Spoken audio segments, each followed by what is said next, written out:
Hey kids, between nuclear winter, global warming, and terrible Disney remakes, there's never been a better time to abandon this plane of existence. Let's look at the other places you can live in the multiverse.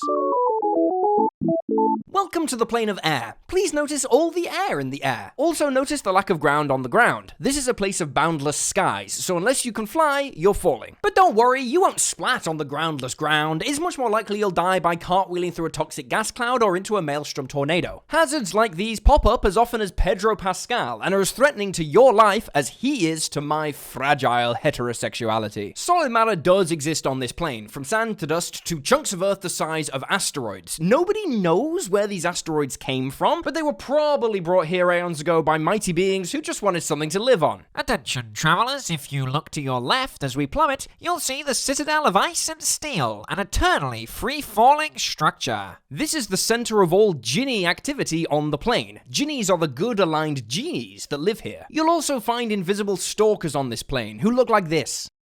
Okay, I say you'll find them. It's more likely they'll find you and suck you to death while beating the crap out of you. Nasty way to go, unless you're into that type of thing. That's an example of staying positive, and planes of existence have positive and negative energy too. When energy from a positive plane bleeds into the plane of air, you get the quasi-elemental plane of lightning. This plane stinks of ozone, and there's Enough with the frickin' electricity! We'd be better off in the negative quasi-plane of air. Vacuum. Here is just total emptiness. No light, no sound, no creatures. It's all the pleasures of being dead without the funeral expenses. Energy pockets aside, maybe falling forever isn't for you. Don't worry, there's some lovely properties for rent in that choking hurricane of death over there.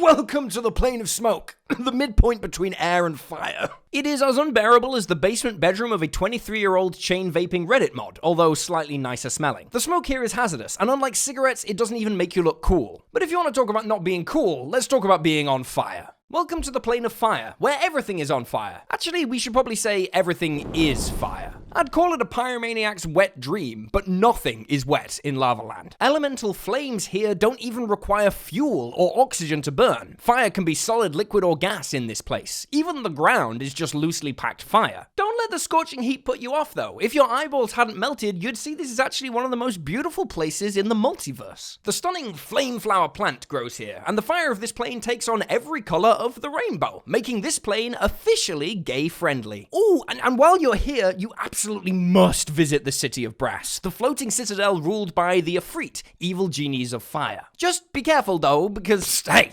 kid, you want to buy some drugs? Hey, get out of here, you freak! Phew, that was close. If anyone's going to sell you drugs, it's me. But yes, that's right. Devils visit the plane of fire through portals in the City of Brass that lead to the 9 hells. Honestly, though, they're no worse than a typical British tourist in the sense that they are a plague and you should kill them on sight. Oh, and look at that. All this negative energy has pulled us into the plane of ash. If you're struggling to breathe, that is totally normal. The air here is as thick as the ass on every orc drawn by Frank Frazetta. Yes, it's exactly as Tolkien intended! The Citadel Cavatius is on this plane, which is where Vecna threw his lieutenant in prison after the dude cut off Vecna's left hand and gouged out his eye. But honestly, that's a whole other video. Point is, when the 3-times winner of the biggest asshole in the multiverse competition sends you here as punishment, you know it's bad. Now, if you've not yet gone blind after seeing those fat, juicy orc asses, we can fix that by getting some positive energy and going to the quasi-plane of Radiance. It's just as hot as the fire plane here, but brighter and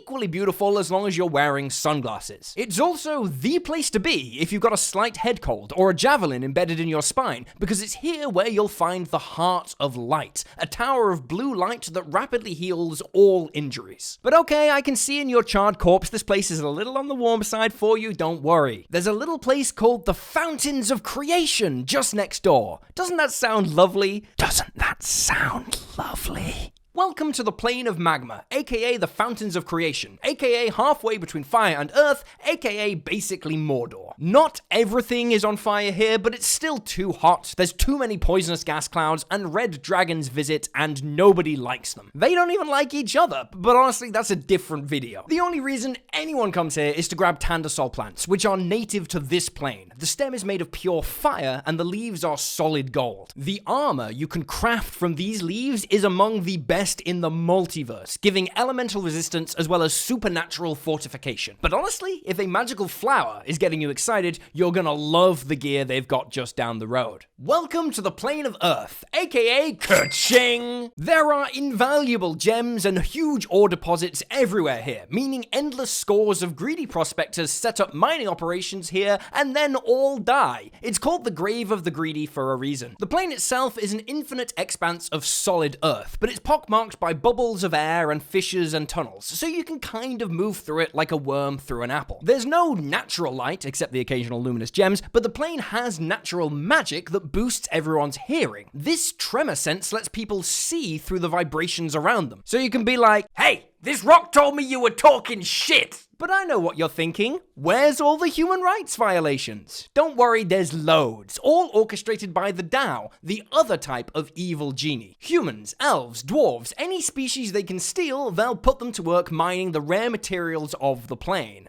Tao? More like Daunt. But seriously, they are the worst slave profiteers since the Apple Corporation, and almost as evil. Much like our real Earth, this plane would probably be okay if it wasn't for the assholes who run the place. Positive energy pockets here pull you into the quasi-plane of minerals. We've got gemstones, we've got Zorn and Karaga, and this is also where I asked the other half of our tour group to wait for us. Oh, damn it, they turned into rocks! I forgot that could happen here. Yeah, the energy fossilizes non-natives. Don't worry, I've killed tons of people before. We can get rid of the corpses here. Negative pockets of energy in the Earth plane takes us to the quasi-plane of dust, where everything decays super fast. And snitches decay fastest of all, so you better keep your goddamn mouth shut about this. I wish I could tell you more about this place, but the entire wiki page entry for this infinite quasi-plane is smaller than the average penis size of a middle-aged divorcee with a Lamborghini. Let's just move on. Welcome to the plane of Ooze. It's like Louisiana, but with less meth. It's also known as the Swamp of Oblivion, and the halfway point between earth and water. It's full of hags, and therefore also full of the fabled Gilf Hunter Rangers. Also myconids, yes, they're gross mushroom people, but I know one, and he's actually a fun guy. Easy jokes aside, the best thing about this plane is it's a fantastic place to just wipe something from the multiverse. The swamp of this plane has no bottom, so if you have a powerful magical artifact that you need gone, chuck it in, and it'll sink forever. It's the magical equivalent of kicking frozen peas under the fridge. Works every time. Honestly, the plane of Ooze is actually quite livable relative to other planes. The only real downside is the leeches and the fact that everything is slowly sinking, so all buildings and structures aren't permanent. Also, we're covered in bile and slime, so let's wash it off around the corner at the...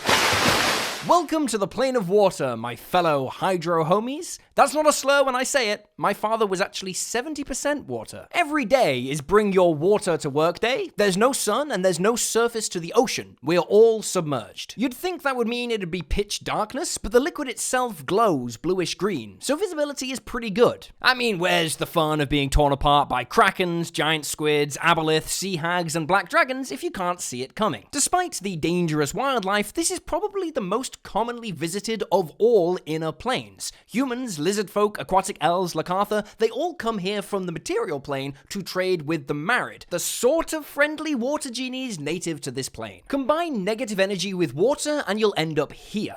Saltier than a Redditor and twice as thirsty, you get dehydrated just by being on the quasi-plane of salt, and creatures made entirely of water straight up die. Meanwhile, positive energy plus water equals the quasi-plane of steam. Honestly, not really worth coming here except in summer, where basically everything is 95% off. Although this plane would be a very logical choice for the one between water and air, it's not. You might also think steam would be hot, but this place is actually cold steam. And speaking of cold, we're going to the actual midpoint between water and air, which is obviously ice. Welcome to the plane of ice, the coldest place in the multiverse. It's colder here than the literal space between planets in the material plane. My favorite representation of this place is a towering iceberg bobbing along on top of the plane of water. Don't worry though, I have been assured this ship we're on is unsinkable. It's the largest one ever built. Oh, damn it again?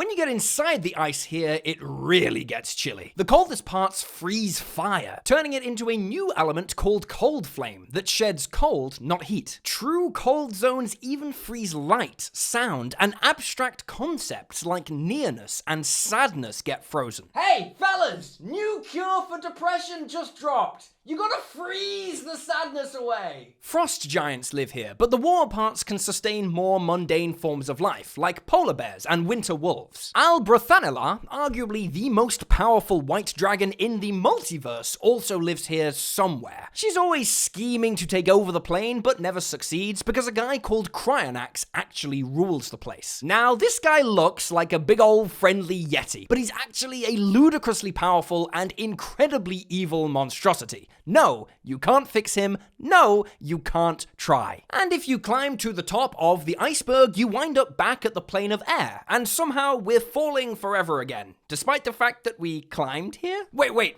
hang on a second. If every plane is infinite, how are we able to move between them? They shouldn't have any boundaries, he asked big penistly. Well, my dear second screen watchers, that's because this map is a lie. Treating the planes as directly connected, boundaried locations is handy for understanding them, but in reality, all of this stuff is just a soup of swirling, shifting elemental energy bleeding into itself. Each one really is infinite, but you can pass through one to another where high concentrations of elemental energy coalesce. That's the quasi-planes for you. You can think of it like the London Underground. This map isn't accurate, but I'd use bear mace on anyone who tried to force me to use an accurate one. Or you can think of it like how my father thinks about me, and just really not give a crap either way. There are other inner planes, most notably the Material, Feywild, and Shadowfell, but they're kind of in a category of their own. As you'll have noticed, the elemental planes are pretty much all objectively awful, but that makes them great as a setting for adventure. Today's lucky word was doubt. Thanks to AJ Pickett and Genghis Sean for consulting on this script. If you want more lore, check out their channels below. Like the video, do the things, bye.